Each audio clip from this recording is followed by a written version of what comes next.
Welcome to Mandalorian History 101. We're here to explain all aspects of Mandalorian culture and history in an easy, digestible way for those who maybe need a brush up on their Mandoa or you're a first-time learner. For the purposes of these videos, we'll be sticking to what we currently know about Mandalorians in canon, and we'll let you know of any Legends influences. So let's start at the beginning. Who are the Mandalorians? The Mandalorians are some of the most ruthless and feared warriors in the Star Wars galaxy. Originating from the planet Mandalore, this people group evolved into a clan-based society that pledged their allegiances to powerful houses.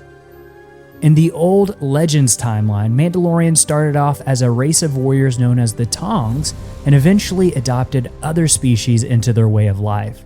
If you followed the way of Mandalore, you were considered Mandalorian. This idea seems to be present in canon as well. As we know from Din Djarin, the Mandalorians are not a race of people, but instead it is a creed to live by. To be Mandalorian is more about following the way of Mandalore than being a specific species. They share the same beliefs, language which is known as Mandoa, and culture. War has always been a way of life for Mandalorians. Fenn Rau, a Mandalorian protector, stated, "The Mandalorians have endured war since before the formation of the Republic. Ancient Mandalorians were known to ride giant, powerful beasts known as mythosaurs into battle. The mythosaur skull went on to become an important symbol for the Mandalorian people. We see the symbol hanging above entrances and even on many Mandalorians' armor.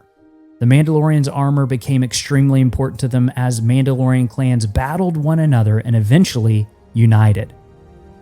In many cases, a Mandalorian's armor represented them as an individual and what clan they belonged to. According to Dave Filoni, their armor is their very identity. It is how a Mandalorian identifies themselves. In their crusades, some Mandalorians wore distinctive red armor and were known as rally masters, urging their warriors forward onto the battlefield. Eventually, all Mandalorians would come to serve one ultimate leader, the Mandalore. This leader typically earned that title through combat and would lead Mandalorians in their conquests.